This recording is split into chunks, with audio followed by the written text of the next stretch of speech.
Are you aware that a high percentage of mental and emotional suffering stems from our own internal dialogue? If you want to fix this, then right now, plug into the Power Narrative Chapter 8, See and Say. I am your host, B Green, and if you enjoy your time in the Power Plant, like, subscribe, and comment. It's one thing to hear all manner of negative things said about you from within and without your home, but what do you say to and about yourself?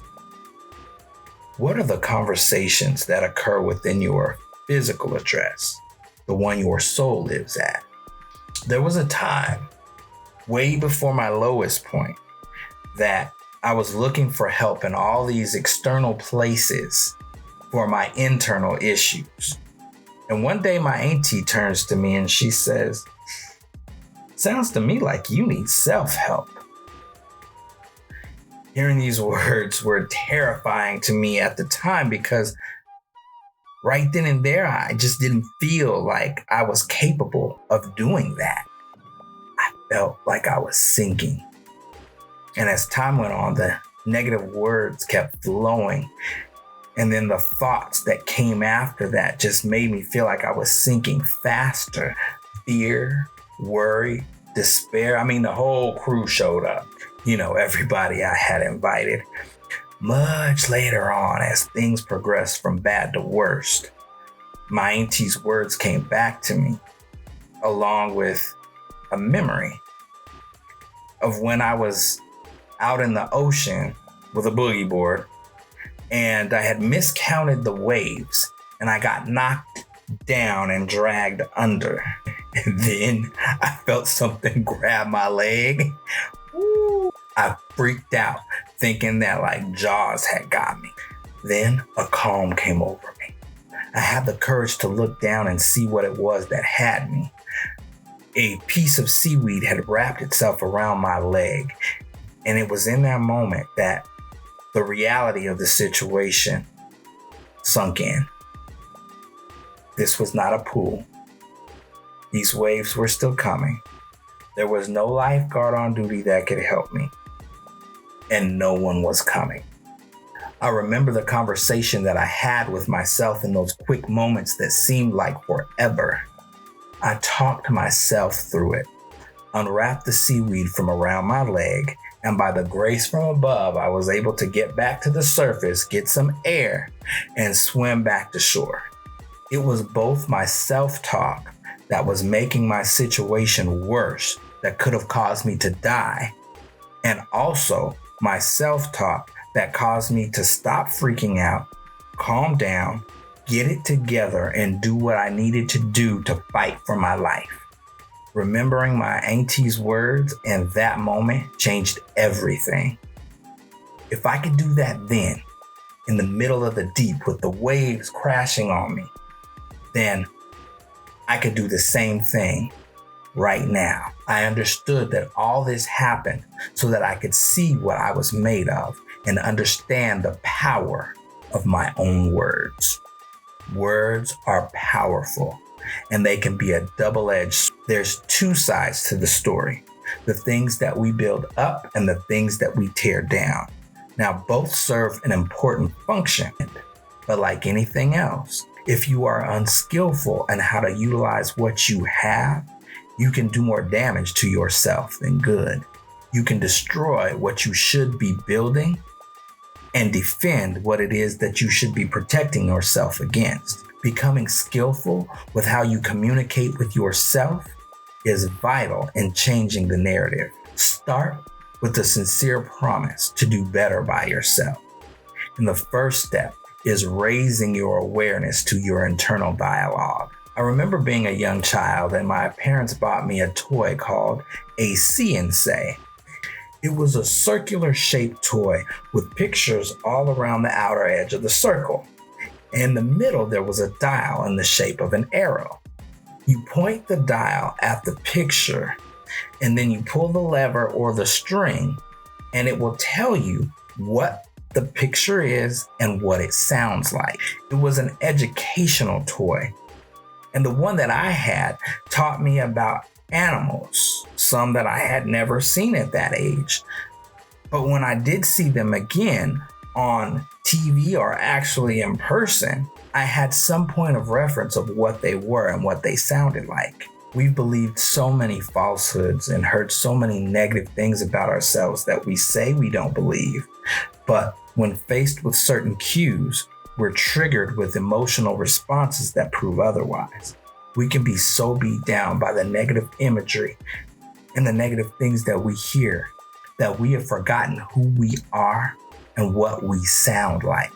I'm speaking about our voice, not the voice of learned behavior, not the voice of fear and rationale, but the voice that once believed that we were capable of doing amazing things. This was before we were taught about limitations, before we saw the limits that the others around us placed upon themselves, to the point where we believed in a reality that told us that we had to be exactly what it was that we saw in our environment.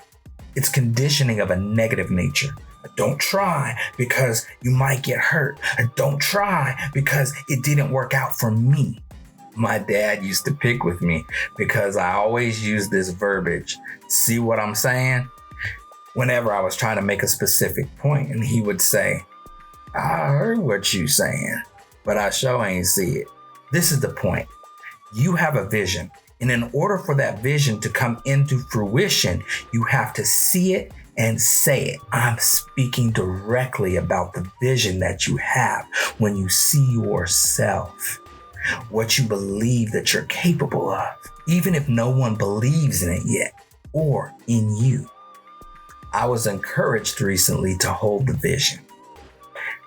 And it reminded me of a time where I was able to prove to my dad what it was that I was talking about. And then he said to me, now I see what you're saying. That's the point. Just like air needs conditioning, our words do too. So a very important question to discover how you speak to yourself is, who are your musical influences? This is the playlist that you stream, the CD that you burned, or the record that you continually play. And I'm not talking about the one produced by musicians. The old folks used to say, I can tell who you've been around by listening to you speak. There are so many times that we don't hear what we're saying, but we listen to the meaning of what comes out of our mouth. There's power in your words. So pay attention.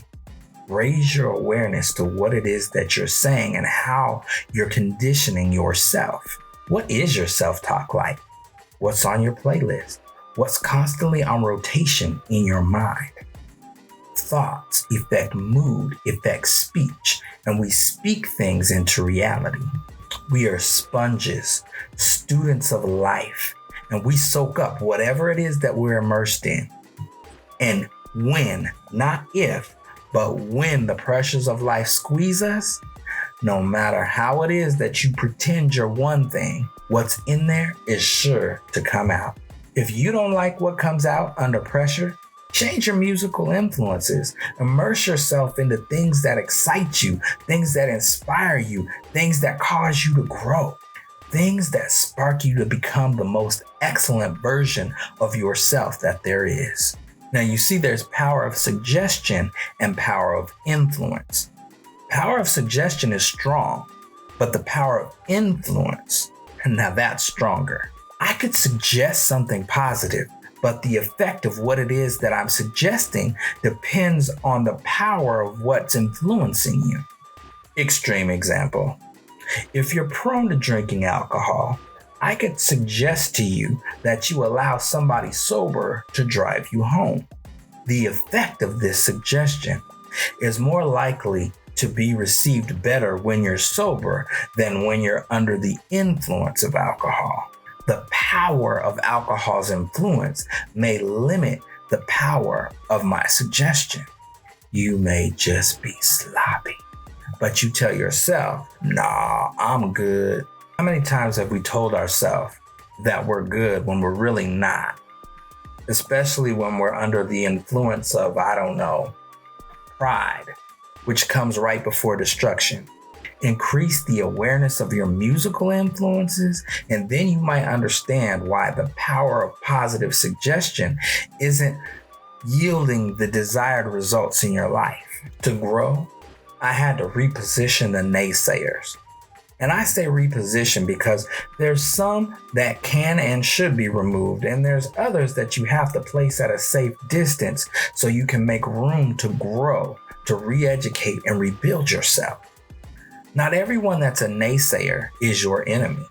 Some have never even seen it done before, and they need your example to be the encouragement to inspire them to follow suit. Once you've had the courage to reposition people, establish those boundaries and maintain them, get by yourself and write down exactly what it is that you see yourself becoming. Write it out, place it where you can see it, and practice saying it over and over again. Matters not what you learned in error, because anything learned can be unlearned. Sometimes you're standing on the right foundation and you know it's right. But because you don't have all the details of the structure that's supposed to be built on this foundation, you start making assumptions. You assume what it is that's going to be built. You assume how it's going to be established, and you assume the time frame that it's going to take. And then when it doesn't go according to your plan, you start to wonder if you had made the right decision at all. You start doubting everything that you were sure of. The story from the scriptures that captures the epitome of rectifying self-talk occurs between Moses and the Most High. I'll set the stage. Now, this was the Moses that most of us could relate to. This is the one that was confused. He was feeling like, I know my life was meant for more, but I guess it just didn't work out. And he starts to settle into this reality. Like, okay, I just don't understand how everything I've been through led me here. I mean, he was right there on the edge of greatness. But to him, it was just an ordinary day. I'm tending my father-in-law's sheep through the desert on the side of this mountain. Then he has this life-defining conversation with his maker. It puts all the pieces of the puzzle into view. God tells Moses, I have heard the cry of my people Israel, and I have seen the oppression at the hands of the Egyptians. Come now, and I'm going to send you to Pharaoh. Then Moses asks one of the most important questions that one could ever ask. Who am I? Here is a man who is confused about his own identity. He's questioning if he's able or even worthy to complete such a task, even though there was a time that he thought he was ready.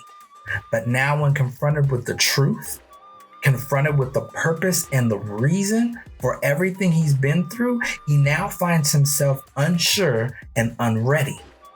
Think about everything that this man has been through. A child who has survived genocide, raised in the house of his oppressor, thinking that he was Egyptian, immersed in that culture, only to find out that it was a lie. While he was in a palace, his kinfolk were suffering at an unimaginable level.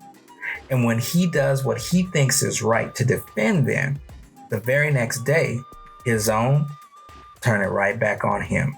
Wonder what playlist he had in his rotation. Once so sure of himself and what he thought he knew, and now he asks, who am I that I should ... The conversation continues, and then Moses gets to the point where he asks, okay, let's say that you're right and I do go. Who am I supposed to tell them sent me here? And God tells Moses, tell them I am sent you. What's fascinating to me about this entire conversation is that Moses is exactly the opposite of what it is that he should be. An uncertain Moses gets confirmation from God, who is certain. Moses asks, who am I? God introduces himself as I am. So who are you? We tell ourselves lies every day, and we don't even hear about how inaccurate those statements are. Simply changing our verbal stance puts things in the proper perspective. In order to figure out who we are, we need to start with who we are not. Check this out. I may experience anger, but I am not angry. I may choose to experience stress, but I am not stressed, nor am I stressed out. I am not the pain I've experienced. I am not the trauma that I have endured. I am not the negative attributes projected upon me by a negative reputation that my family has believed about themselves. I am not the negative image that society portrays me to be. I am not a product of my geographical location. I am not a product of unfortunate circumstances that I may have grown up in. I am not limited to what others think, say, or feel about me, nor am I limited by what I used to think, say, or feel about myself, even if it was just yesterday that I said those things. I am not the people that let me down. I have been influenced by these things, but they are not who I am. They are experiences. I am grateful. I am discerning. I am insightful. I understand that these things happened for my benefit and not my detriment. I am strong. I am resilient. Therefore, I learn from the pain and I grow from the trauma. I am dedicated, developing a new reputation. I am noble. I am innovative. I can change or improve my geographical location. I am successful. I am powerful. I can change my set of circumstances. I am blessed by the great I am. I am spirit. I am mind inside of a body. And all these aspects of who I am need love, acceptance, and attention from myself before anyone else. Be very aware that your verbal choices have immense power on the direction of your life. Write your affirmations. See your affirmations and say them as often as possible, because it's so easy to get wrapped up in everything that's going on around you that you forget who you are and the power of your own voice. This is the narrative of power. Immerse yourself in it. Stay connected to it. Be patient in it. So the challenge question is, what are you going to do to rectify your self-talk? What is your see and say declaration? Thank you for your time. Be Green, reminding you that your story is being written every day. Take the pen.